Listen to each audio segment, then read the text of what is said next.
যেহেতু আমাদের recording class হচ্ছে, আচ্ছা আমার কথা শোনা যাচ্ছে? ঠিক আছে। যেহেতু আমাদের রেকর্ডিং ক্লাস হচ্ছে, ফলত আমি কিন্তু এখনো জয়েন করছি, আর কাউকে জয়েন করাচ্ছি না। এখানেই এই 7টার মধ্যে টাইম ছিল, 7টার মধ্যেই জয়েনিং শেষ করালাম। 7টা 1 পর্যন্ত অনেকেই জয়েনিং হলো। তো এরপর আর কাউকে জয়েন করাচ্ছি না, কারণ এই ক্লাসটা রেকর্ডিং মানে তোরা পেয়ে যাবি। তোদেরকে প্রাইভেট লিঙ্ক আমি পাঠিয়ে দেবো। তোরা সেখান থেকে ক্লাসটা আবার একবার রিপিট করে নিতে পারিস, কিংবা যারা থাকছে না ক্লাসে আজকে, তারাও দেখে নেবে। আজকে মূলত আমাদের কি কথা ছিল, যে আজকে একটা আমি সাজেস্টিভ টাইপের করে পড়াবো, যে একটা পার্ট ধরে ধরে সাজেশন রেডি করব, এবং সেই সাজেশনের অ্যান্সার আমি দিয়ে যত তাড়াতাড়ি সম্ভব হয় এডুকেশনটাকে শেষ করব। সেই মতো আমাদেরকে এক্সট্রা ক্লাস নিতে হচ্ছে। এই 7টা থেকে অনেকেরই সময় হচ্ছে না, তার জন্য রেকর্ডিং থাকবে। এবার বিষয়টা কি হবে, বিষয়টা হচ্ছে আমরা পার্ট পার্ট করে পড়ব। আচ্ছা, কেউ কিছু বলার থাকলে হ্যান্ড রেজ করবি, শুধু মাইক অন করবি না কেউ। যখন জিজ্ঞেস করবো কিছু, তখন বলতে পারবি তোরা। তো এবার ক্লাসগুলো পার্ট পার্ট করে থাকবে, অর্থাৎ প্রতিটা পার্টে একটা করে সাজেশন থাকবে। একটা করে সাজেশন বলতে পুরা ওই পার্টটার পুরো সাজেশন, ফুল সাজেশন থাকবে, এবং তার পাশাপাশি পরবর্তী সময় তার অ্যান্সার দিয়ে দেওয়া হবে, এবং ক্লাসে সেগুলোকে সংক্ষেপে বুঝিয়ে দেওয়া হবে। যেমন ধর, প্রথম যদি তোরা দেখিস, এই অধ্যায়টা থেকে 3টে ভাগে ভাগ করা হয়ে গেছে। এই অধ্যায়টাকে ক ভাগে ভাগ করা হয়েছে বলতো? 3 ভাগে ভাগ করা হয়েছে, জানিস তো? সিলেবাস দেখেছিস তো? বলতে পারবি কেউ যে এই 3টেকে কি কি ভাগে ভাগ করা হয়েছে? কেউ একজন বল। এই যে প্রথম পার্টটা তোদের আছে, যেখানে হচ্ছে লার্নিং এবং লার্নিং মেকানিজম যেগুলো আছে, সেগুলোকে 3টে ভাগে ভাগ করা হয়েছে। 1 নম্বর তোরা পাবি, সেটা হচ্ছে শিখন। 2 নম্বরে কি আছে বলতো? শিখন কৌশল, একদম শিখন কৌশল। 3 নম্বর কি বলছো? বোঝা গেল না।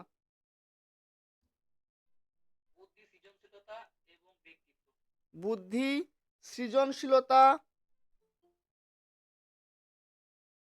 আর কি বললি?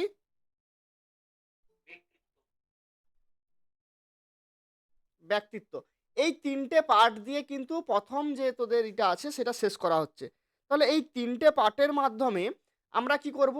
সবার প্রথম শিখনটাকে কমপ্লিট করব, তারপর শিখন কৌশল করব, তারপর বুদ্ধি, সৃজনশীলতা, ব্যক্তিত্ব করব। দেখ একটা জিনিস দেখ, এই যে 3টে পার্ট, এই 3টে পার্ট থেকে ক নাম্বারের আমাদের পরীক্ষায় প্রশ্ন আসবে? 3টে থেকে আমাদের 10 নাম্বারের প্রশ্ন আসবে। এবার 10 নাম্বারের প্রশ্ন কোথা থেকে দেবে? হয় শিখন থেকে দেবে, না হয় শিখন কৌশল থেকে দেবে, না হয় বুদ্ধি থেকে দেবে। বোঝা গেল তো? কিন্তু যদি পুরো সিলেবাসটা আমরা দেখি, তাহলে দেখা যাবে বুদ্ধি এবং কৌশল, এই দুটো পার্ট, বুদ্ধি এবং কৌশল, এই দুটো পার্ট হচ্ছে ইম্পর্টেন্ট জায়গা, যেখান থেকে 10 নাম্বারের প্রশ্ন আসার জায়গা আছে। সরি, শিখন এবং শিখন কৌশল, বুদ্ধি বলছি। শিখন এবং শিখন কৌশল, এই দুটো জায়গা যেখানে 10 নাম্বার প্রশ্ন আসার কিন্তু চান্স আছে। কিন্তু এই 3 নম্বর যে পার্ট, এটা শুধু দারোগার মতো থাকবে, কোনো কিছু প্রশ্ন বা ইম্পর্টেন্ট 10 নাম্বারের প্রশ্ন আসার মতো জায়গা এখানে নেই। ফলত আমাদেরকে ভালোভাবে তাহলে কভার করতে হবে, দুটোকে টার্গেট করব আমরা, এবং সেই দুটোকে এমনভাবে প্র্যাকটিস করব বা এমনভাবে কোশ্চেনগুলো এখন থেকে রেডি করব, যে 10 নাম্বারের এই দুটো থেকে যা প্রশ্ন আসুক না কেন, যেন আমরা পারি। তাহলে আমাদের একটা কমে যাচ্ছে এখানে। 10 নাম্বারের জন্য এগুলো রেডি করব, এবং 2 নাম্বারের জন্য ভালো করে এই এই অধ্যায়টাকে দেখে রাখবো। এবং এগুলোকে তাহলে এগুলো থেকে 2 নাম্বার করবো না? হ্যাঁ, এগুলো থেকেও 2 নাম্বার করবো, যতটা আমাদের করা যায় এগুলো থেকে সেটা আমরা কমপ্লিট করব। কিন্তু সব থেকে 10 নাম্বারের গুরুত্ব দেব এই দু জায়গা থেকে, অর্থাৎ শিখন থেকে এবং শিখন কৌশল থেকে। ক্লিয়ার হলো তো? এবার যে বিষয়টা আমাদের জানার, যে তাহলে স্যার এই যে দুটো অধ্যায় করব, আমরা কতগুলো প্রশ্ন আমাদেরকে করতে হবে। এই মুহূর্তে যদি তোরা সিলেবাস কভার করার জন্য পড়ছিস, অধ্যায় ভিত্তিক তোরা পড়ছিস, তার জন্য প্রত্যেকটা এই থেকে, অর্থাৎ শিখন থেকে এবং শিখন কৌশল থেকে মিনিমাম ধরে রাখ, শিখন থেকে 8টা প্রশ্ন, শিখন কৌশল থেকে 5টা প্রশ্ন। এই প্রশ্নগুলো কিন্তু তোদেরকে করতেই হবে।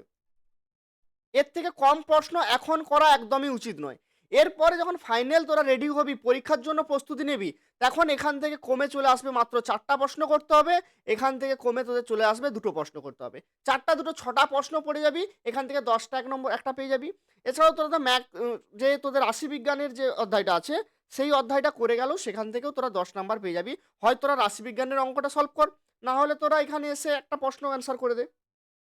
এই হচ্ছে আমাদের টার্গেট। এবার আমাদের ফুল টার্গেট থাকবে রাশিবিজ্ঞানের যে অঙ্কগুলো থাকবে সেগুলোকে কভার করার জন্য।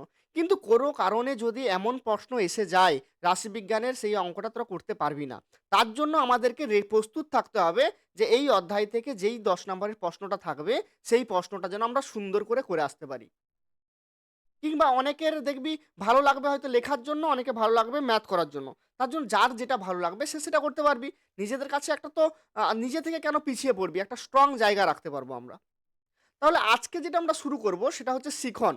এই শিখনটা আমাদের চলছিল এতদিন ধরে। এই শিখনটাকে আজকে আমরা শেষ করে দেব। কিভাবে শেষ করব স্যার? আজকে কি করে শেষ হবে? এতদিন শেষ হলো না, আজকে শেষ হয়ে যাবে? হ্যাঁ, আজকে শেষ হয়ে যাবে। কেন শেষ হয়ে যাবে? কারণ প্রথমত এই শিখন থেকে সবথেকে গুরুত্বপূর্ণ কি প্রশ্ন আছে সেগুলো দেখে নে। শিখন থেকে মাত্র আমি ৮ খানা প্রশ্ন দিয়েছি। এই ৮ খানা প্রশ্ন পরীক্ষার জন্য রেডি করে রাখ এখন থেকে। এখান থেকে একটা প্রশ্ন 100% পেয়ে যাবি। এছাড়াও শিখন কৌশল আছে। শিখন কৌশল থেকেও তো আমরা করব আমাদের ব্যাকআপের জন্য। কিন্তু শিখনটা সবথেকে সহজ জায়গা। এই জায়গাটাকে একটু করে নিতে হবে। দেখ একটা জিনিস মাথায় রাখবি, সহজ খুঁজতে গেলে একটু বেশি করতে হবে। আর কম করতে গেলে একটু কঠিনের দিকে হাত বাড়াতে হবে। যেমন শিখনটা খুব সহজ, তার জন্য শিখনে ৮টা প্রশ্ন তোরাকে এখন থেকে প্রস্তুতি নিয়ে রাখতে হবে। আর এরপর শিখন কৌশলটা একটু কঠিন, ওখানে ৪টা প্রশ্ন করলে হয়ে যাবে। তাহলে আমাদেরকে দুটোই করতে হবে, কিন্তু সহজটাও দেখতে হবে, একটু বেশিও দেখতে হবে, আবার সেদিকে একটু কঠিনটাও করতে হবে, কমটাও করতে হবে। এবার এই যে ৮টা প্রশ্ন আছে, কি প্রশ্ন দিয়েছি দেখ। সবার প্রথম শিখনের সংজ্ঞা দাও, শিখনের বৈশিষ্ট্য, শিক্ষাক্ষেত্রে শিখনের গুরুত্ব আলোচনা করো। কিভাবে হবে? শিখনের সংজ্ঞা দাও, এটা আমি ২ নম্বরে ধরে নিলাম। শিখনের বৈশিষ্ট্য এবং শিক্ষাক্ষেত্রে শিখনের গুরুত্ব। যদি এইভাবে প্রশ্ন হতে পারে, হয় শিখনের সংজ্ঞা দাও, নাহলে শিখনের বৈশিষ্ট্য উল্লেখ করো, না হয় শিখনের সংজ্ঞা দাও, শিক্ষাক্ষেত্রে শিখনের গুরুত্ব আলোচনা করো। প্রশ্নটা কিন্তু এইভাবে হবে। বোঝা গেল? হয় শিখনের সংজ্ঞা, না হলে শিখনের বৈশিষ্ট্য, কিংবা প্রশ্নটা হতে পারে শিখনের সংজ্ঞা দাও, শিক্ষাক্ষেত্রে শিখনের গুরুত্ব আলোচনা করো। প্রশ্নটা এইভাবে হবে। তার জন্য আমরা প্রস্তুতি নেব কিভাবে? আমরা প্রস্তুতি নেব এভাবে, শিখন সংজ্ঞা করব, শিখনের বৈশিষ্ট্যটা করব, এবং তার পাশাপাশি শিখনের গুরুত্ব করব। এবং আমরা যে অ্যান্সারগুলো তৈরি করব, কিভাবে করব? দেখ আমি কি বলেছিলাম, রাষ্ট্রবিজ্ঞানের বা অন্যান্য সাবজেক্ট ইতিহাসের ক্ষেত্রে ধর তোদের রাষ্ট্রবিজ্ঞানে ৬ নম্বরে একটা অ্যান্সার লিখতে হচ্ছে। সেই ৬ নম্বরের অ্যান্সারের জন্য আমি বলেছিলাম একটা ভূমিকা দিবি, একটা ভূমিকা। তারপর মূল পয়েন্টগুলো যেটা থাকবে মিনিমাম ৬টা পয়েন্ট করবি, এবং তারপর লাস্টে উপসংহার করে শেষ করবি। এটা বলেছিলাম। কিন্তু এখানে তো কি হচ্ছে, এখানে যদি হয় ২ যোগ ৮ হবে, দিলে ১০ নাম্বার হচ্ছে। এখানে কিন্তু মিনিমাম ৭টা থেকে ৮টা পয়েন্ট দিতে হবে তোদেরকে। ৭টা থেকে ৮টা পয়েন্ট। এবং তোরাকে এই পয়েন্টের যে ডিসকাসগুলো, মানে যে পয়েন্টটা বিস্তারিতভাবে আলোচনা করবি, সেগুলো সংক্ষেপে করবি, কিন্তু পয়েন্ট অনেক দেখাবি। বিশেষ করে এডুকেশনে যত বেশি পয়েন্ট দেখাতে পারবি, নাম্বার কিন্তু তত ভালো পাবি। তুই এই পয়েন্ট ধর, একটা পয়েন্ট বললি শিখনের, সেই শিখনের পয়েন্টটাকে অনেক বড় করে আলোচনা করলি, যে তুই শিখনের ওই পয়েন্টটা কতটা জানো সেটা দেখানোর চেষ্টা করলি, সেখানে কিন্তু ভালো নাম্বার আসবে না। তুই ওই শিখনের বৈশিষ্ট্য হিসেবে কতগুলো পয়েন্ট দেখাতে পারবি, সেটাই নাম্বার বেশি আসবে। তার জন্য আমরা ডিসকাসটা করব ছোট করে, অল্প অল্প করে ডিসকাস করব, কিন্তু পয়েন্ট আমরা অনেকগুলো দেবো। ঠিক সেরকম শিক্ষাক্ষেত্রে শিখনের গুরুত্ব, এগুলোকে আমরা পয়েন্টভাবে আলোচনা করব, এবং সেই পয়েন্টগুলোকে আমরা অধিক দেব, এবং ডিসকাসটা আমরা কম করব। মানে আমরা যিনি পরীক্ষা খাতা দেখবেন তাকে এটাই বোঝাবো আমরা, যে আমরা পয়েন্ট অনেক জানি, কিন্তু ডিসকাসের জন্য আমাদের এই মুহূর্তে সময় নেই। পরিষ্কার ভাষা। তাহলে তার জন্য আমরা একটু পয়েন্ট করে পড়বো অ্যান্সারগুলোকে, এবং সুন্দর করে গুছিয়ে রাখবো খাতায় এখন থেকে। তাহলে সবার প্রথম কি প্রশ্ন হলো? শিখনের সংজ্ঞা, শিখনের বৈশিষ্ট্য, শিক্ষাক্ষেত্রে শিখনের গুরুত্ব।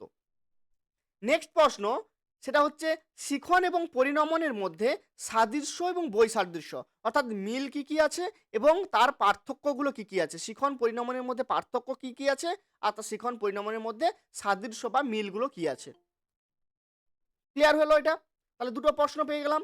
৩ নম্বর প্রশ্ন কি করা হয়েছে, শিখন কাকে বলে, শিখনের উপাদানগুলি আলোচনা করো।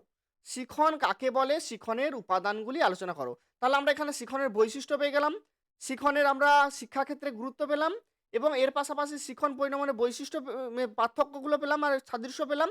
এখানে আমরা শিখনের উপাদান করে নিলাম, হয়ে গেল। তাহলে শিখনটা কমপ্লিট হয়ে গেল। এবার পরিণমন থেকে যাচ্ছি। পরিণমন কাকে বলে, পরিণমনের বৈশিষ্ট্য আর শিক্ষাক্ষেত্রে পরিণমনের গুরুত্ব। এখানেও কিন্তু একইভাবে হতে পারে, এভাবে প্রশ্নটা হতে পারে এইভাবে শিখনের মতনই, যে পরিণমন কাকে বলে, পরিণমনের বৈশিষ্ট্যগুলি উল্লেখ করো। কিংবা প্রশ্নটাকে আবার এভাবেও হতে পারে যে পরিণমন কাকে বলে, শিক্ষাক্ষেত্রে পরিণমনের গুরুত্ব আলোচনা করো। এই দুটো প্রশ্নের মধ্যে যে কোনো একটা আসবে। কিন্তু আমরা কি করব বললাম, আমরা এই তিনটেকে এমনভাবে তৈরি করে রাখবো, ছোট ছোট পয়েন্ট করে আমরা একটু অনেকগুলো অধিক পয়েন্ট দিয়ে রেডি করব, যাতে যদি পরিণমনের সংজ্ঞা, পরিণমনের বৈশিষ্ট্য আসে সেটাও পারি, এবং পরিণমনের সংজ্ঞা এবং শিক্ষাক্ষেত্রে পরিণমনের গুরুত্ব সেটাও পারি। সেইভাবে আমরা অ্যান্সারটাকে তৈরি করব।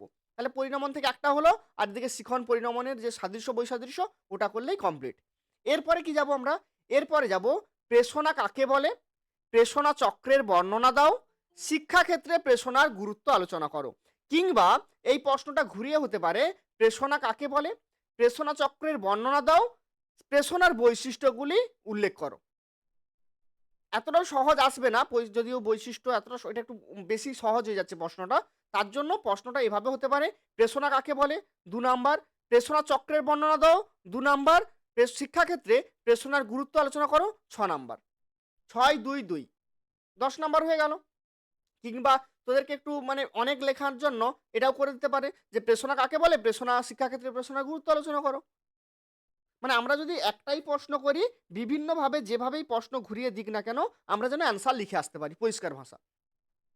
এরপরে কি আছে, মনোযোগের সংজ্ঞা দাও, মনোযোগের নির্ধারকগুলি আলোচনা করো। তারপরের প্রশ্ন, আগ্রহের সংজ্ঞা দাও, শিক্ষাক্ষেত্রে আগ্রহের গুরুত্ব আলোচনা করো। লাস্ট প্রশ্ন, স্মৃতি বা স্মরণক্রিয়া কি, স্মৃতি বা স্মরণক্রিয়ার 4টি স্তম্ভ বা স্তরের বর্ণনা দাও। ক্লিয়ার হয়ে গেল। এবার বিষয় হচ্ছে, স্যার এইগুলো তো দিলেন, এগুলোর মধ্যে আমাদের কি কি পড়া হয়েছে আপাতত ক্লাসে? কে বলতে পারবি কি কি পড়া হয়েছে, একটু বল তো। আমাদের ক্লাসে কি কি পড়া হয়েছে?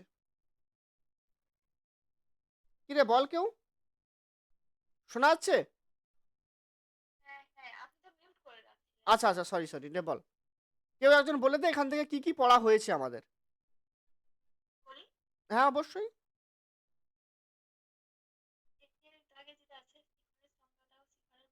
একটা একটা বল আমায়, একটা একটা বল। প্রথমে শিখনের সংজ্ঞা দাও, এটা কমপ্লিট হয়ে গেছে তাই তো? কমপ্লিট হয়েছে তো? বাকিরা, বাকিরা বল রে, কমপ্লিট? কমপ্লিট হয়ে গেছে। শিখনের সংজ্ঞা, শিখনের বৈশিষ্ট্য, শিক্ষাক্ষেত্রে শিখনের গুরুত্ব, এটা আমাদের ক্লাসে কমপ্লিট হয়ে গেছে। নেক্সট, শিখন, শিখন এবং পরিণমনের মধ্যে সাদৃশ্য বৈসাদৃশ্য কমপ্লিট হয়েছে না হয়নি? কমপ্লিট হয়ে গেছে, গুড, ভালো জিনিস। তারপরের প্রশ্ন কি আছে, শিখন কাকে বলে, শিখনের উপাদানগুলি আলোচনা করো। কমপ্লিট হয়েছে না হয়নি? শিখনের উপাদান করানো হয়েছে। কে বলে শিখনের উপাদান হয়নি? কিরে বাকিরা একটু বলতো। সুপিয়া, তুই তো আমার এডুকেশনের প্রত্যেকটা ক্লাসে থাকিস, বল। দেবাশিস, দেবাশিসও থাকিস, বল। কিরে শোনা যাচ্ছে আমার কথা? মনোযোগ ছিল ঠিক আছে, মনোযোগের, মনোযোগটা তুই ছাড় না, এখন আমাকে এটা বল, শিখন কাকে বলে, শিখনের উপাদান, এইটা পড়ানো হয়েছিল না হয়নি? আচ্ছা বাকিরা, দেবাশিস তো ক্লাসে থাকিস, দেবাশিস হয়ে গেছে তো? দেখ, পরে আবার কেউ বলবি না, না তো স্যার পড়ায়নি। তাহলে শিখন কাকে বলে, শিখনের উপাদান হয়ে গেছে। পরের প্রশ্ন, পরিণমন কাকে বলে, পরিণমনের বৈশিষ্ট্য, শিক্ষাক্ষেত্রে পরিণমনের গুরুত্ব পড়ানো হয়েছে না হয়নি? হয়ে গেছে। হ্যাঁ হয়ে গেছে, কোথায় থাকো তুই? পরের প্রশ্ন দেখ, প্রেষণা কাকে বলে, প্রেষণা চক্র, প্রেষণা কাকে বলে হয়েছে, প্রেষণার চক্রটা আমাদের হয়নি। শিক্ষাক্ষেত্রে প্রেষণার গুরুত্ব আমাদের হয়েছে। কিঙ্কর বল ভাই। প্রেষণার করিয়েছিলেন, সে একজন মানে আবার পরে ওটা খাতায় আবার গ্রুপে পাঠিয়েছিল, না প্রেষণার না, চক্রটাও করিয়েছিলেন। প্রেষণার চক্র কি করিয়েছিলাম আমি? হ্যাঁ স্যার, আচ্ছা বাহ, খাতাতে একজন আবার লেখা নোট ডাউন করে ওটা আবার গ্রুপেও পাঠিয়েছিল। আচ্ছা বাহ, তাহলে প্রেষণা চক্র আমাদের হয়ে গেছে, খুব ভালো জিনিস। তাহলে প্রেষণা কাকে বলে আমাদের হয়ে গেছে, প্রেষণা চক্র হয়ে গেছে, আবার প্রেষণার গুরুত্ব আলোচনা হয়, শিক্ষাক্ষেত্রে প্রেষণার গুরুত্ব হয়ে গেছে। প্রেষণার বৈশিষ্ট্য করিয়েছিলাম, প্রেষণার বৈশিষ্ট্যটাও হয়েছিল নি। হয়ে গেছে, তাহলে প্রেষণাও আমাদের কমপ্লিট হয়ে গেছে। পরের প্রশ্ন, মনোযোগ। মনোযোগ কি করানো হয়েছে? স্যার, মনোযোগটা শুরু করেছিলেন, দিয়ে আমি আর ছিলাম নি, আচ্ছা বাকিরা চলে তাহলে এসেছি। বল, মনোযোগটা বাকিরা বল। কে রে বাকিরা বল রে। দেবাশিস কোথায়? দেবাশিস প্রত্যেকদিন ক্লাসে থাকে, কোথায় দেবাশিস? স্যার কয়েকদিন ছিলাম না আমি ক্লাসে। মার খাবি, মার পেট মার কম হয়ে গেছে, মারের কম হয়ে গেছে। আর কেউ?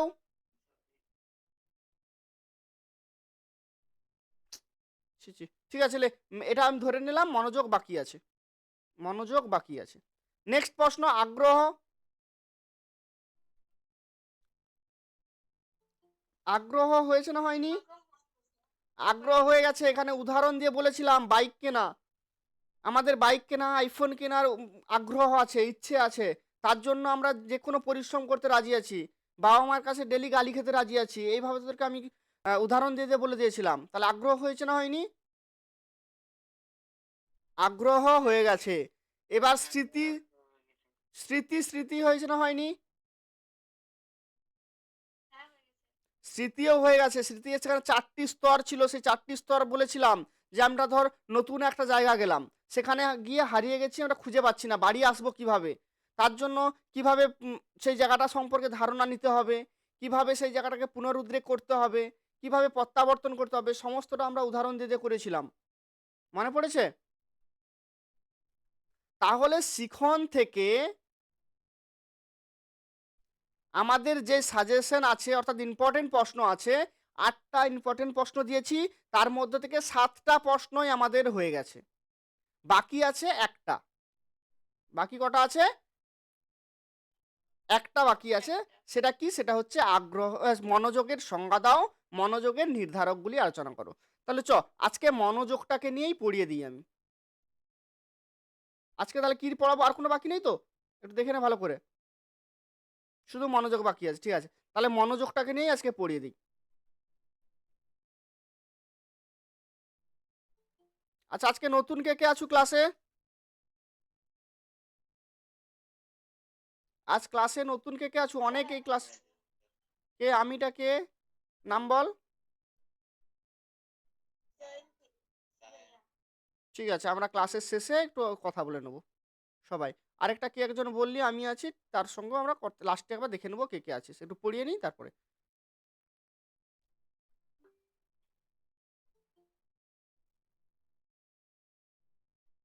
আচ্ছা, মনোযোগের সংজ্ঞা দাও আর মনোযোগের নির্ধারকগুলি। দেখা যাচ্ছে তো পিপিটিটা সবাইকে?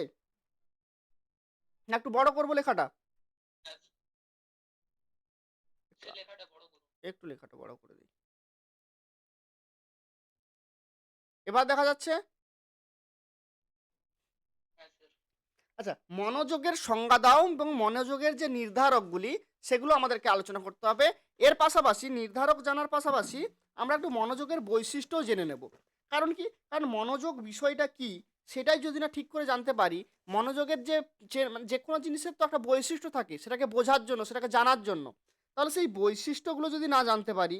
আচ্ছা, কে কে হ্যান্ড রেজ করেছো একটু বলে দে। কে কে হ্যান্ড রেজ করেছো, কিছু বলবি বল, শুনে নি তারপর শুরু করব। বল রে। আচ্ছা ঠিক আছে, ওরা হয়তো ভুল করে হয়ে গেছে। যাই হোক, মনোযোগ সংজ্ঞা দাও, মনোযোগের নির্ধারক, বা এর পাশাপাশি আমি কি বললাম, যে নির্ধারকের পাশাপাশি আমরা একটু বৈশিষ্ট্যগুলো করে নেব। তাহলে এইবার আমাকে বল যে মনোযোগ সম্পর্কে জানবো, আমরা শিখন সম্পর্কে জেনেছি, আমরা পরিণমন সম্পর্কে জেনেছি, আমরা আগ্রহ সম্পর্কে জেনেছি। আচ্ছা, এক এক মিনিট, এক মিনিট, একটা প্রশ্ন এখানে বাকি রয়ে গেল মনে হয়। এইটা করেছি, শিখনের কাকে বলে, শিখনের উপাদান। কেউ আমাকে বললি না তো এই কথাটা, উপাদান তো করানো হয়নি। তো আমি বলছিলাম না, কিন্তু সবাই বললো হ্যাঁ করানো হয়েছে, তারপর আমি এই জায়গাটায় টুইস্ট আছে ভাই, আমি তো ভুলে গেছি, এই জায়গাটায় টুইস্ট আছে। শুধুই তো এটা যে পরিণমন, প্রেষণা, মনোযোগ, আগ্রহ সেবারে আপনি একদম বলেছিলেন। একদম একদম একদমই আলোচনা হয়েছে সেভাবে, কিন্তু বলিনি। এই প্রশ্নটা কিন্তু লং প্রশ্নের জন্য তোদের করতে হবে না, হ্যাঁ বলে দিলাম, আমি বলতে ভুলে গেছি। এই প্রশ্নটা কিন্তু লং প্রশ্নের জন্য নয়, সবাইকে বলে দিচ্ছি ভাই, এই প্রশ্নটা লং প্রশ্নের জন্য নয়। এটা কেন দিয়েছি এখানে, কারণটা হচ্ছে শিখনের উপাদান বলতে কোনগুলো। শিখনের উপাদান বলতে পরিণমনের কথা বোঝাচ্ছে, শিখনের উপাদান বলতে প্রেষণার কথা বোঝাচ্ছে, শিখনের উপাদান বলতে মনোযোগকে বোঝাচ্ছে, শিখনের উপাদান বলতে আগ্রহকে বোঝাচ্ছে, স্মৃতিকে বোঝাচ্ছে, কল্পনাকে বোঝাচ্ছে, এই সব বিষয়গুলোকে বোঝাচ্ছে। হ্যাঁ স্যার। তাহলে এইগুলো এইগুলো কিন্তু বড় প্রশ্নে তোদেরকে করতে হবে না। কি করতে হবে, কেন দিয়েছি প্রশ্নটা, কারণ এই প্রশ্নটা যদি তোরা করে নিস 2 নাম্বারের অনেক প্রশ্নে তোরা এগিয়ে যাবি। কারণ কি 2 নাম্বারের প্রশ্ন কোথা থেকে হবে, প্রেষণা কাকে বলে, মনোযোগ কাকে বলে, আগ্রহ কাকে বলে, স্মৃতি কাকে বলে, কল্পনা কাকে বলে, বিস্মৃতি কাকে বলে, এইগুলোই তো হচ্ছে হবে তোদের 2 নাম্বারের প্রশ্ন। তাই জন্য আমি এই প্রশ্নটা দিয়েছি, যে এই প্রশ্নটা যদি তোরা ছোট ছোট করে রেডি করে নিস, তাহলে 2 নাম্বারের অনেক ইম্পর্টেন্ট প্রশ্ন এখানেই কভার হয়ে যাবে। এটার জন্য 10 নাম্বার করে আলাদা প্রশ্ন করতে হবে না তোদের। আমি জাস্ট তোদেরকে দিয়েছি এই কারণে, যাতে এই প্রশ্নটা কভার করে তোরা 2 নাম্বারটাকে অনেক এগিয়ে যেতে পারিস, এবং তোদের মধ্যে একটা ধারণা থাকবে যে এই আগ্রহ, মনোযোগ, স্মৃতি এগুলো কোথা থেকে আসলো, এগুলো সবই এই শিখনের উপাদান। যাই হোক, ঠিক আছে, বুঝে গেলি। আচ্ছা, তাহলে এইবার আমরা জানবো কি মনোযোগ কাকে বলে। একটু আমাকে কেউ মনোযোগ কাকে বলে সেটা বল। তোরা সবাই বলিস মন দিয়ে পড়েছি স্যার, আবার অনেকে বাড়ির লোককে কি বলে, যে সবাই মন দিয়ে পড়, সামনে পরীক্ষা। তোদেরও সেই একই বিষয়, আর মাত্র 2 মাস বাকি, শুধু ডিসেম্বরটা কোনো রকম পার হয়ে গেলে শুধু জানুয়ারিটা তোদের হাতে বাকি। এত বড় সিলেবাস শেষ করবি কি করে, তার জন্য তোদের কি প্রয়োজন, মনোযোগ সহকারে পড়া প্রয়োজন। তাহলে মনোযোগটা কি, মনোযোগ আমরা কাকে বলবো, কোন বিষয়টাকে মনোযোগ বলবো, কে বলতে পারবি একটু বল, নিজের ভাষায় বলবি, কেউ কিন্তু বইয়ের ভাষা বই দেখে নয়। মনোযোগ আসলে কি, হ্যাঁ একদম বল। মনোযোগ হলো অনেকগুলো বিষয় রয়েছে, সেই বিষয়গুলোর মধ্যে যে কোনো একটি বিষয়ের মধ্যেই আমাদের যে চেতনা, সেই চেতনাটাকে সেই বিষয়ের মধ্যে দেওয়া, কেন্দ্রীভূত আচ্ছা, করা। একজনকে পেলাম, এমন ঠিক আছে, একজনকে পেলাম চেতনার কেন্দ্রীভূত করা, চেতনার কেন্দ্রীভূত করা, এই জিনিসটা বললো কে, সুপিয়া বলল। আচ্ছা, তোরা আর বাকি কেউ বল। একজন বললো চেতনার কেন্দ্রীভূত করা,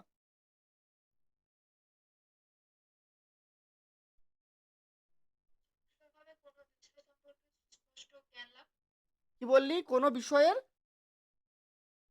সক্রিয়ভাবে কোনো বিষয়ের একদম সুস্পষ্ট সক্রিয়ভাবে সুস্পষ্ট জ্ঞান লাভ, দারুণ কথা বললো। দেখ প্রথম কথাটা কি বললো, প্রথম সুপিয়া বললো চেতনাকে কেন্দ্রীভূত করা। তাহলে এমন কোনো বিষয় থাকবে যে বিষয়টা আমাদের যে নিজের চেতনা, নিজের যে মানে একদম আমাদের মস্তিষ্কের ভেতর যেখানে আমরা একদম স্মৃতিটাকে সক্রিয় রাখতে পারবো, নিজের ভাবমূর্তিগুলোকে একদম সক্রিয় রাখতে পারবো, সেভাবে চেতনার সঙ্গে কেন্দ্রীভূত হওয়া। তার পরেরটা যেটা বললো, যে কোনো বিষয়কে সক্রিয়ভাবে সুস্পষ্ট মানে কি বললি আরেকবার বল, কোনো বিষয়কে সক্রিয়ভাবে সুস্পষ্ট মনোযোগ করা, কি বললি, সক্রিয়ভাবে, কোনো বিষয়ের উপর জ্ঞান লাভ করা। আচ্ছা সক্রিয়ভাবে কোনো বিষয়ের উপর জ্ঞান লাভ করা, সক্রিয়ভাবে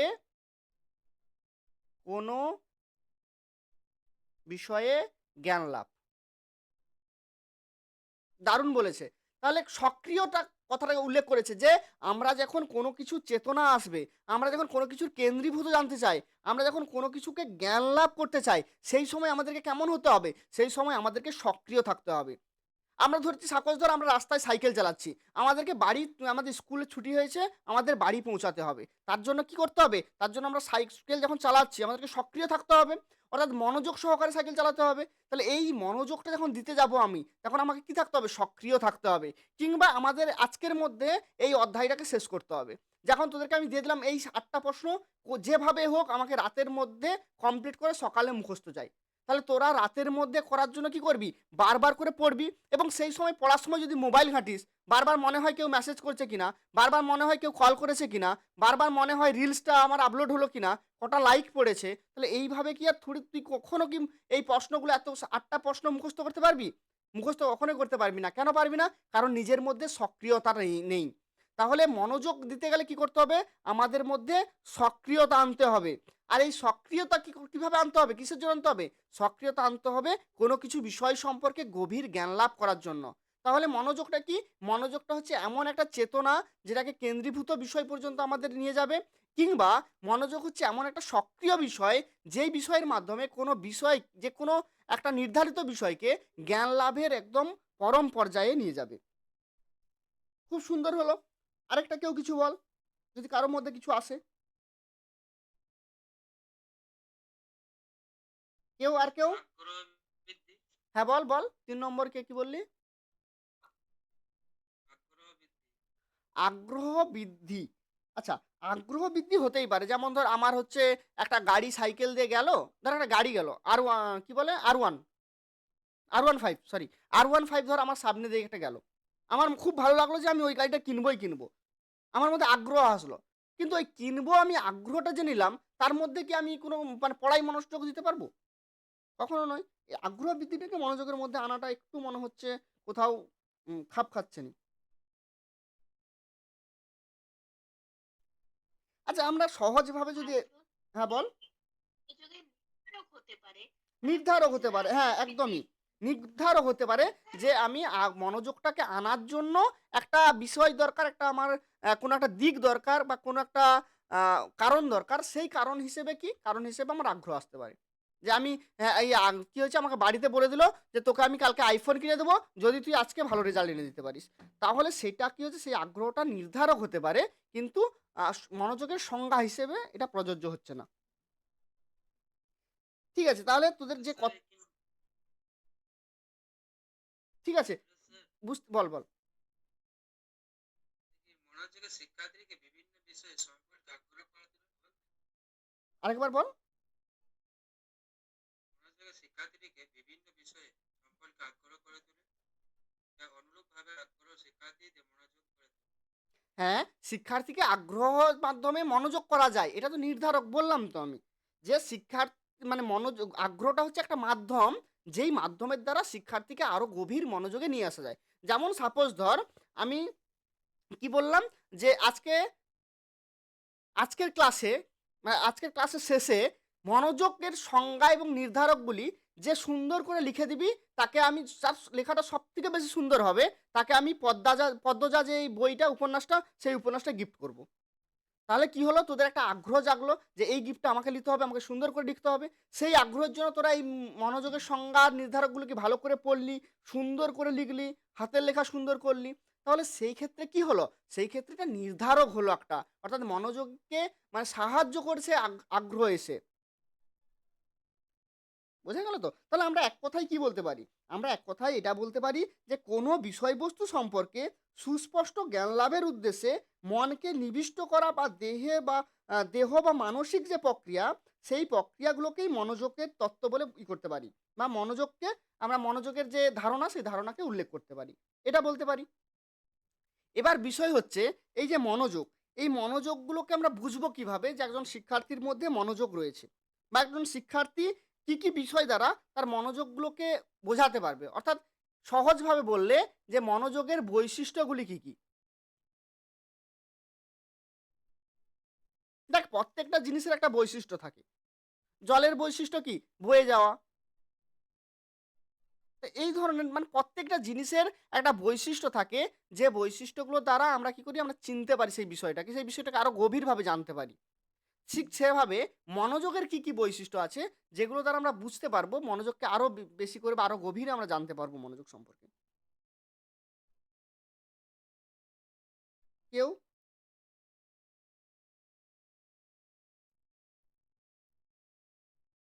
কিরে, সবাই চুপ যে? এটি একটি সক্রিয় প্রক্রিয়া বা ধারাবাহিক প্রক্রিয়া। ঠিক আছে, এটি একটি সক্রিয় প্রক্রিয়া। মনোযোগ আনতে গেলে কি করতে হবে?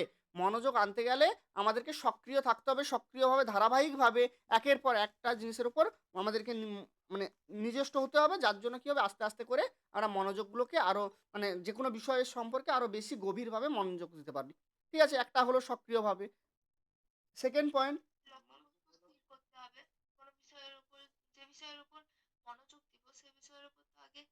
বিষয়টাকে তো খুঁজে বার করতে হবে যে এই বিষয়ের উপর মনোযোগ দিব। আচ্ছা ঠিক আছে, এটাও একটা হলো। বস্তু নির্ধারণ। আরো আরো ভালোভাবে কেউ একটা বল, ভালো ভালো পয়েন্ট বল। মনোযোগ একটি উদ্দেশ্যমূলক প্রক্রিয়া, হ্যাঁ এটা হতে পারে উদ্দেশ্যমূলক প্রক্রিয়া। যে যখন আমরা কোনো বিষয় সম্পর্কে মনোযোগ দিই বা কোনো কিছু বিষয়ের উপর আমাদের মনোযোগ তখনই আসবে যখন কোনো কিছু সম্পর্কে আমাদের একটা উদ্দেশ্য থাকবে, সেই বিষয়ের উপর একটা আমাদের উদ্দেশ্য তৈরি হবে, তাহলে মনোযোগকে আমরা একটা উদ্দেশ্যমুখী প্রক্রিয়া বলতে পারি, একটা একটা বৈশিষ্ট্য হতে পারে। আর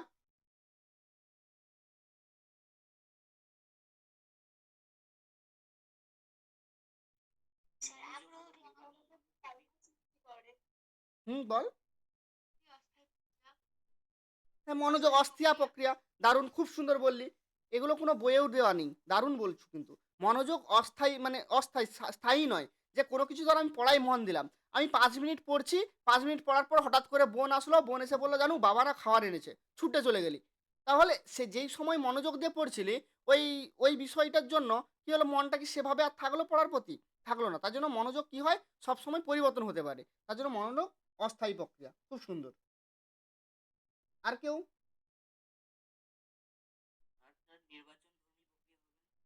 নির্বাচন ধ্বনি প্রক্রিয়া, হ্যাঁ হবে। কারণ কোনো কিছু বিষয় সম্পর্কে তোর কাছে যদি নির্বাচন না থাকে, তোর কাছে যদি সেই বিষয় সম্পর্কে তার গুরুত্বটা না জানিস তুই, তাহলে কিভাবে মনোযোগ আসবে? তাহলে মনোযোগ অবশ্যই নির্বাচন ধর্মী প্রক্রিয়া।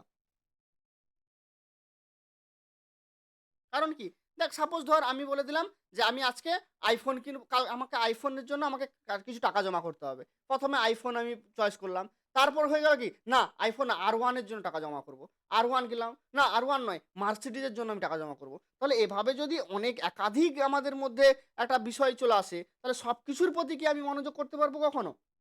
বা এখনই আমি এডুকেশন পড়ালাম, আবার একটু পর রাতে আমি রাষ্ট্রবিজ্ঞান পড়াবো, বা তারপরে আবার বাংলা পড়াবো, দিয়ে বললাম এই প্রত্যেকটা 8টা করে প্রশ্ন দিলাম, সব প্রশ্নগুলো আমাকে আজকে রাতের মধ্যে করতে হবে।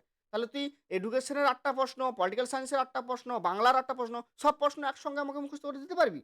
কখনোই নয়। তাহলে একাধিক বিষয়কে না গিয়ে একটা নির্দিষ্ট বিষয়কে নির্ধারণ করতে হয়। তার জন্য আমরা বলতেই পারি যে এটা নির্বাচন ধর্মী প্রক্রিয়া। খুব সুন্দর বলেছো। আর কেউ? দৈহিক ও মানসিক প্রক্রিয়া। হ্যাঁ অবশ্যই, এটা তো দৈহিক ও দৈহিক। মানসিক প্রক্রিয়া। হ্যাঁ এটাও হবে, কারণ এটা দৈহিক প্রক্রিয়া। কারণ আমাদের শরীরের যদি সঠিক মানে ভালোভাবে না কাজ করে, আমাদের স্বাস্থ্য যদি না ঠিক থাকে, আমাদের যদি মানে মন মানে যে চেতনা, সেই চেতনা যদি ঠিক থাকে, তাহলে তো অবশ্যই মনোযোগ আমার ঠিকভাবে হবে না। তার জন্য আমরা বলতেই পারি যে যে মনোযোগ সেটা হচ্ছে কি প্রক্রিয়া, দৈহিক মানে দৈহিক পরিবর্তনশীল প্রক্রিয়া। অর্থাৎ দৈহের মানে শরীরের যে পরিবর্তন, শরীরের যে স্বাস্থ্যের যে পরিবর্তন, তার পাশাপাশি মনোযোগ বিভিন্ন সময় পরিবর্তন হতে পারে। তাহলে অনেকগুলো স্যার পয়েন্ট আরেকটা পেলাম। হবে। বল। হ্যালো। বলো। আম, আরেকটা হবে যে মনোযোগ হচ্ছে আগ্রহ সৃষ্টি করে। মনোযোগ, মনোযোগ জীবের আগ্রহ সৃষ্টি করে। হ্যাঁ খুবই সুন্দর পয়েন্ট তো এটা। অবশ্যই মনোযোগ হবে। জীবের আগ্রহ সৃষ্টি করে এবং অবশ্যই। আগ্রহ ছাড়া মনোযোগ ছাড়া জীবের বিকাশ লাভ করতে পারে না। একদম একদম। কারণ কি, কারণ আমার মধ্যে আগ্রহ আসবে, আমার মধ্যে মনোযোগ তবেই তো তৈরি হবে। এটা পয়েন্টটাও নিশ্চয়ই হবে মনোযোগের বৈশিষ্ট্য হিসেবে। সুন্দর বলেছো। তাহলে কি, তাহলে আমরা বুঝতে পারলাম আসলে মনোযোগটা কি, এবং সেই সঙ্গে আমরা এটাও বুঝতে পারলাম যে আসলে মনোযোগকে গভীরভাবে বুঝতে গেলে, মনোযোগকে ভালোভাবে জানতে গেলে কি কি তার বৈশিষ্ট্য রয়েছে, এবং এই বৈশিষ্ট্যগুলো আমাদেরকে বই থেকে কি পড়তে হবে আর, শুধুমাত্র যেই পয়েন্টগুলো আছে পয়েন্টগুলোকে যদি একবার রিডিং করে নেই তাতেই মুখস্থ হয়ে যাবে। এবার তোরা বল, ওই পয়েন্টগুলো যদি তোরা একবার ভালোভাবে পড়ে নিস, তাহলে কি তোরা ভুলে যাবি পরে? ভুলে যাওয়ার কোনো কথা আছে? একদমই নয়। তোরা খুব সহজ সরলভাবে একটু পড়বি, একটু উদাহরণ নিয়ে নিয়ে বোঝার চেষ্টা করবি, কারণ বইয়ে তো উদাহরণ সবসময় দেওয়া থাকবে না এডুকেশনে। অনেক উদাহরণ থাকে কিন্তু তাও নিজে থেকে কি করবি, নিজে থেকে বোঝার চেষ্টা করবি যে আগ্রহ এভাবে হয়, মনোযোগ এভাবে তৈরি হয়, মনোযোগের নির্ধারক এগুলো, বৈশিষ্ট্য এগুলো। তারপরে যখন দেখবি তখন না ভালো করে আর মানে মুখস্থ করতে হবে না, তুই নিজেই যখন জেনে যাবি, তুই পরীক্ষার খাতায় নিজেই পয়েন্ট তৈরি করে করে লিখে দিয়ে আসতে পারবি। তাহলে আমরা এখান থেকে বুঝতে পারলাম মনোযোগের কি বৈশিষ্ট্যগুলি। এবার আমরা কি জানবো, এবার জানবো মনোযোগের কিছু নির্ধারক। মনোযোগের নির্ধারক। মনোযোগের নির্ধারক বলতে কোন কোন বিষয় ক্ষেত্রে মনোযোগ আমাদের উঠে যেতে পারে। আচ্ছা একটা কথা বলতো, এই মনোযোগটা নির্ধারকগুলো জানার আগে কোনো ক্ষেত্রে মনোযোগ কি শিক্ষাক্ষেত্রে কোনো ভূমিকা পালন করতে পারে? হ্যাঁ, কি, কি? হ্যাঁ, স্যার। কি, কি? আমাদের যদি মনোযোগই না থাকে তাহলে তো আমরা পড়তে বা ভালো রেজাল্ট করতে কখনো পারবো না। কোনো বিশেষ সংখ্যা বেশি তাহলে সংখ্যা নিয়ে পড়তে পারবো শিক্ষায় না। শিক্ষার্থীর মধ্যে সবথেকে বেশি প্রয়োজন মনোযোগ থাকা। কারণ মনোযোগ না থাকলে সে সেই মানে বিষয়ভিত্তিক তার জ্ঞান লাভ কখনো সম্ভব নয়। কারণ তোরা এখনই বলেছিলি ১ম পয়েন্ট যে জ্ঞানের প্রয়োজন, জ্ঞান লাভ প্রয়োজন সক্রিয়ভাবে। তাহলে জ্ঞান লাভের জন্য শিক্ষার্থীর সবথেকে বিশেষ উদ্দেশ্য কি? জ্ঞান লাভ করা। তাহলে সেই শিক্ষার্থী যে জ্ঞান লাভ করা তার উদ্দেশ্য, তার মধ্যে যদি মনোযোগই না থাকে, তাহলে কখনোই সে ভালোভাবে শিখতে পারবে না, কখনোই সে ভালোভাবে জানতে পারবে না। তাহলে এই বিষয়টাকে ধরে একটু ভালো করে পয়েন্ট দিয়ে কিংবা একটু ভালো করে যদি আলোচনা করিস তাহলে কিন্তু শিক্ষাক্ষেত্রে মনোযোগের কি ভূমিকা সেটা তোরা লিখতেই পারবি।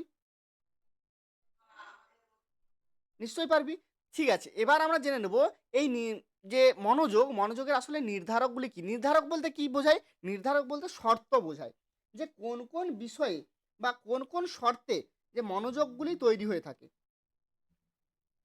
এই বিষয়টাকে অনেক বইয়ে না ৩ ভাগেও ভাগ করে দেয়, আবার অনেক বইয়ে ৪ ভাগে ভাগ করে দেয়।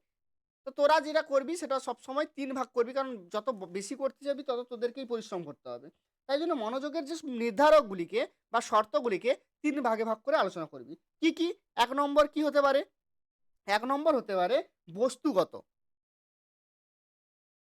বস্তুগত নির্ধারক। স্যার আর একটা ব্যক্তিগত হবে না? বলো। হ্যাঁ, অবশ্যই। তাহলে বস্তুগত যদি হয় যে কোনো বস্তুর জন্য যদি আমাদের মনোযোগ তৈরি হয়, তাহলে নিশ্চয়ই ব্যক্তিগত মনোযোগ হতে পারে, অর্থাৎ ব্যক্তির জিনিসের মাধ্যমে। তাহলে ব্যক্তিগত মনোযোগও আমি বলতে পারি যে আমার নিজস্ব পার্সোনালিটি। ব্যক্তিগত বা অভ্যন্তরীণ। ব্যক্তিগত লেখাটাই সব থেকে ভালো, ব্যক্তিগত নির্ধারক। আচ্ছা, কারো একটু মাইক অন আছে, একটু অফ কর ভাই। বেশ, তাহলে কি কি হলো? প্রথমে হলো আমাদের বস্তুগত নির্ধারক, তারপরে হলো আমাদের ব্যক্তিগত নির্ধারক। আরেকটা কি নির্ধারক হতে পারে? আরেকটা হচ্ছে দৈহিক নির্ধারক বা শারীরিক নির্ধারক।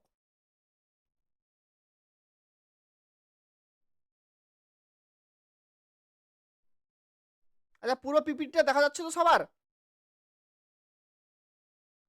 হ্যাঁ, স্যার।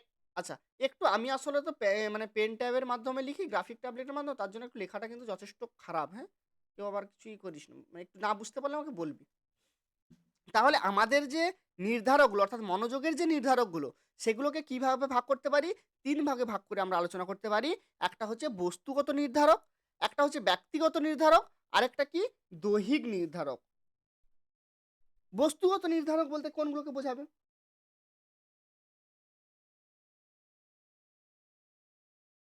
বল।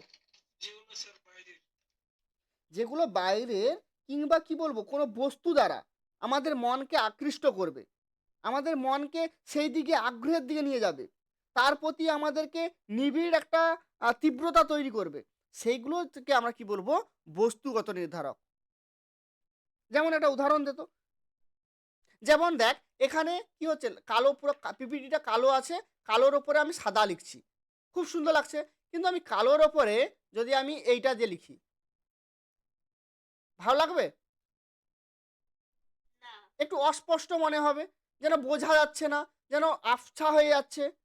তাহলে কি অনেক সময় ধর এটা কি মানে এই আগ্রহটা তোদের যে এখন যে দেখছো আমি যখন কিছু লিখতেছি, তখন তোরা এই যে আমার ব্ল্যাকবোর্ডটা দিয়ে তাকিয়ে আছো, তার মধ্যে কেন তাকিয়ে আছো? কারণ একটা সুন্দর কালার তোদের চোখে লাগতেছে, কারণ অস্পষ্টতা উঠে আসছে তোদের কাছে। তাহলে সেই কালারটা তোদেরকে আকৃষ্ট করতেছে, এই কালারটার জন্য তোদেরকে কোথাও না কোথাও তোদের মনটা ভালো লাগছে। কিন্তু এমন কিছু আমি কালারে লিখতাম যেটা তোদেরকে বিরক্ত লাগতেছে, দেখা যাচ্ছে না, অন্ধকার, অস্পষ্ট, তাহলে কি তোদের সেরকম মন মন লাগতো? তোদেরকে কি সেইভাবে মনোযোগটা তোদের সেভাবে আগ্রহ হতো? কখনোই নয়। তাহলে স্যার উজ্জ্বল আলো উদাহরণ হবে? অবশ্যই আলো, উজ্জ্বল আলো অর্থাৎ স্পষ্টতা, গতিশীলতা, কিংবা কোনো রং, কোনো বস্তু, তীব্রতা, বিস্তৃতি, তীব্র গন্ধ। তীব্র গন্ধ, এগুলো সবই একটা বস্তুগত। যেমন কেউ ধর, আমি ধর একটা সুন্দর সেন্ট মেরেছি। আ- হ্যাঁ বল, উদাহরণ বল, উদাহরণ দে। মানে তাছাড়াও আপনি যে একদম বড় জিনিসের প্রতি আকৃষ্ট বেশি। হুম। কে তুই? মানে স্যার আপনি যে মনোযোগের সংজ্ঞাটা, মনোযোগের লিখেছেন, এগুলা টাইপ করেছেন, তাই এগুলা দেখতে বেশি ভালো লাগছে আপনার লেখা থেকে। হ্যাঁ, হ্যাঁ, হ্যাঁ, এইটাও একটা উদাহরণ ভালো দিলি যে আমি এই যে এটা টাইপ করেছি, দেখতে খুব সুন্দর লাগছে। এই যে লিখছি, এটা অতটাও সুন্দর নয়। তাহলে এই ধরনের লেখা থাকলে একটু আগ্রহ বেশি আসতো বা মনোযোগ একটু ভালো আসতো।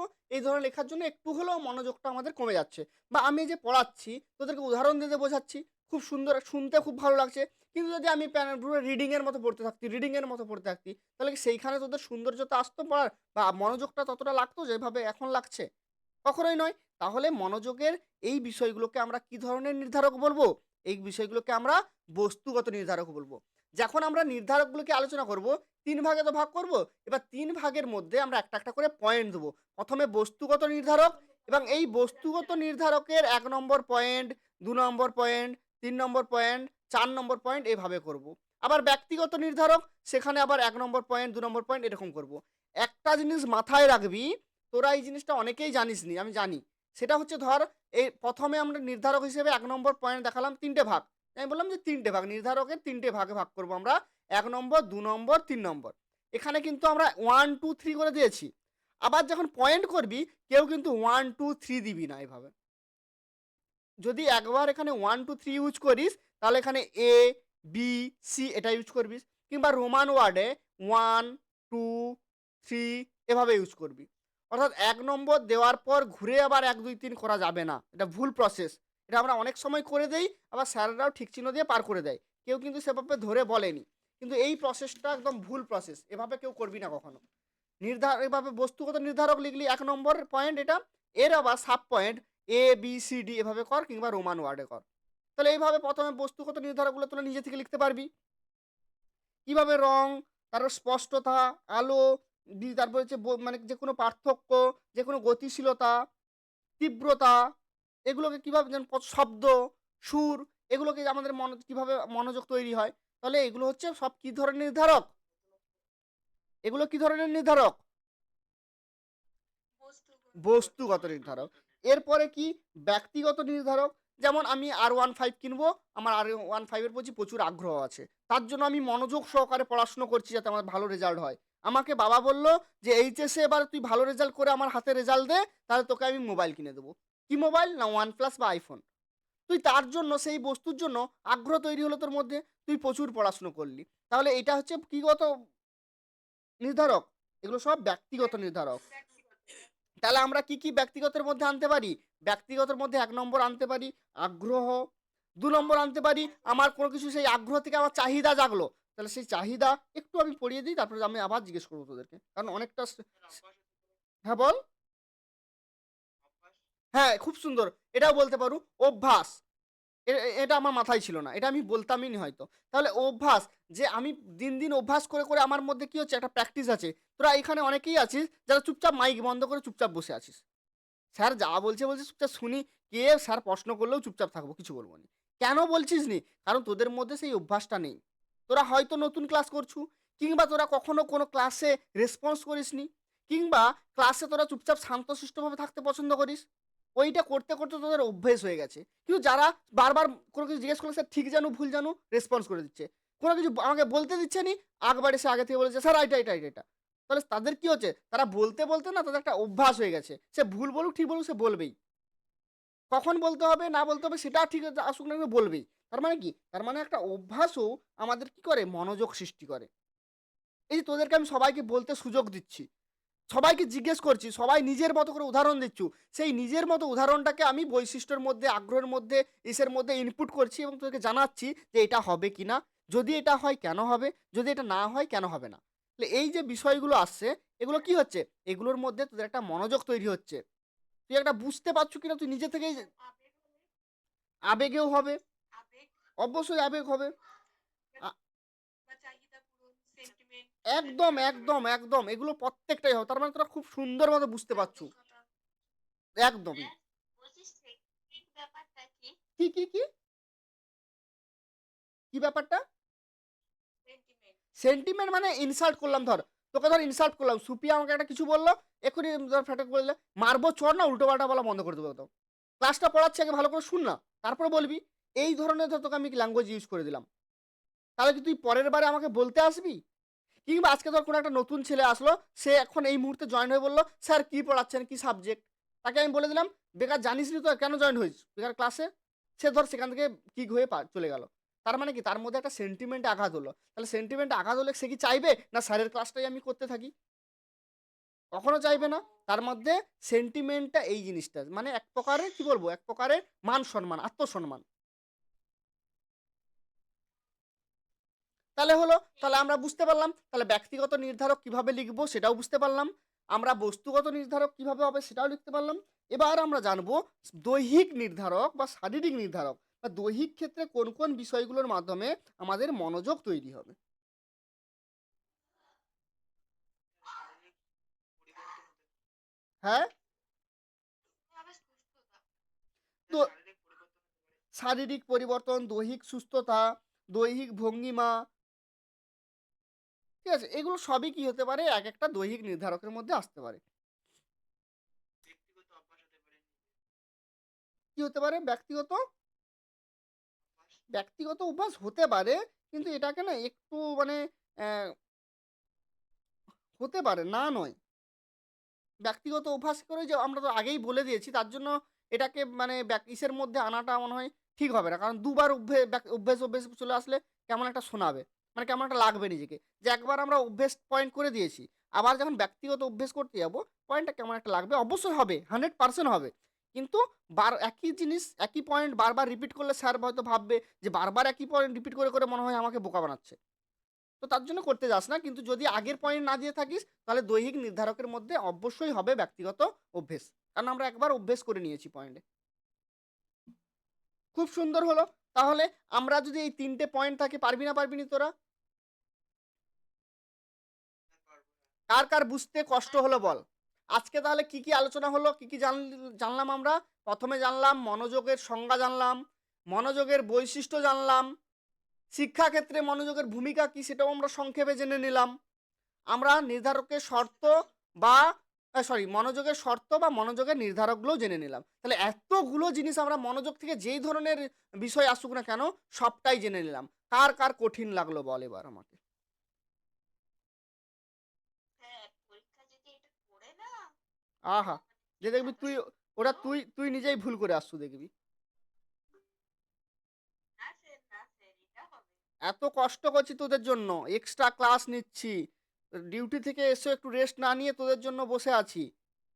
যদি এডুকেশনে নাম্বার কম আসে সবগুলোকে ধরে ধরে ছেঁচবো আমি, যেখানে বাড়ি আছে সেখানে খুঁজে খুঁজে যাব আমি। আগে থেকে পাবেন না। বাড়ি খুঁজে ঠিক পেয়ে যাব, কে বলেছে বাড়ি খুঁজে পাবো না? রাজেশ না রাজিউল? কে বললি, রাজীব না রাজিউল? বাড়ি, আপনার বাড়ি কোথায়? আমার বাড়ি জেনে লাভ নেই, তুই দেখবি না তোর বাড়ি খুঁজে গিয়ে যদি না মেরে দিয়ে আসতে পারি তো আমার নাম নয়। এডুকেশনে ভালো নাম্বার চাই, এডুকেশন, পলিটিক্যাল সায়েন্সে আর বাংলায়, এই তিনটাই তো ভালো নাম্বার চাই চাই আমার প্রত্যেকের কাছে, এটাই আমার প্রাপ্য। কত পেতে হবে? কত পেতে হবে? 40-এর মিনিমাম 37-38।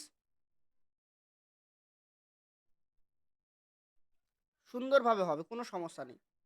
সবসময় না, বিশেষ করে এডুকেশন, আমি প্রথমেই বলেছিলাম তোদেরকে, এডুকেশন যখন পড়বি বা বোঝার চেষ্টা করবি তখন একটা জিনিস মাথায় রাখবি, যে তোরা অ্যাজ এ টিচার, তোদের যে ভাই বোনুরা আছে তাদেরকে তুই পড়াচ্ছু, এবার সেক্ষেত্রে তার মনোযোগ কীভাবে লাগবে, তার মনোযোগের বৈশিষ্ট্য কী হতে পারে, কিংবা তার প্রেষণা কিভাবে আসতে পারে, তার আগ্রহ কিভাবে জাগতে পারে, এইভাবে ভাবনা চিন্তা করবি।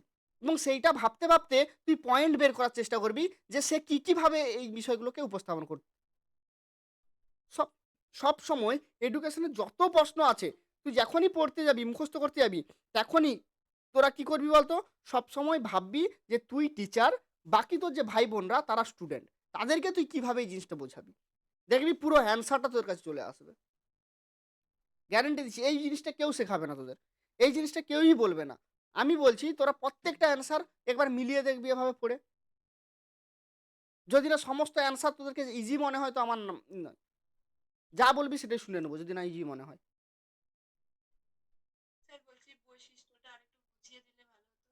বৈশিষ্ট্যটা আরেকবার কি করবি, আরেকবার বই থেকে একবার পড়। একবার আমরা ক্লাসে আলোচনা করলাম, সেই বিষয়টা তোর মনের মধ্যে আছে, তুই এবার নিজে থেকে একটু বই থেকে পড়ে দেখ, তারপরে আমাকে এসে জানাবি। যদি সমস্যা হয় দরকার হলে আমি পরের ক্লাসে আবার একবার বলে দেবো, কি কোনো চাপ নেই আমার। হ্যাঁ, ঠিক আছে। ঠিক আছে, তাহলে সবাই ক্লিয়ার? কার কার কোনো সমস্যা আছে যদি বল, বলো বলো তাড়াতাড়ি বলো, আমাকে আবার নেক্সট ক্লাস আছে আবার। বলো ভাই তাড়াতাড়ি বলো। না স্যার, কোনো হ্যাঁ বল।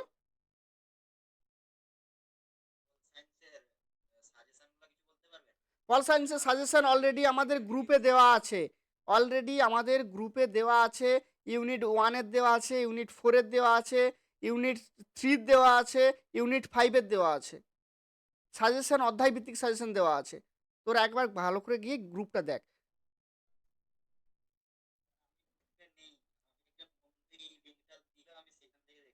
ঠিক আছে, তুই আমাকে এসএমএস কর, আমার মোবাইল নাম্বার তো আছে 7699527493। এইটা আমার মোবাইল নাম্বার, এই নাম্বারে এসএমএস কর, আমি গ্রুপ লিঙ্ক দিয়ে দিচ্ছি, গ্রুপ থেকে নিয়ে নে। আচ্ছা আজকে এবার বল কে কে নতুন। আচ্ছা কেউ যদি বেরোতে চাস, ক্লাস শেষ, এবার একটু আলোচনা করব, গল্প করব। কেউ যদি বেরোতে চাস তো বেরোতে পারিস, যদি কারো টিউশন থেকে থাকে, কেউ রেস্ট নিবি তো বেরোতে পারিস।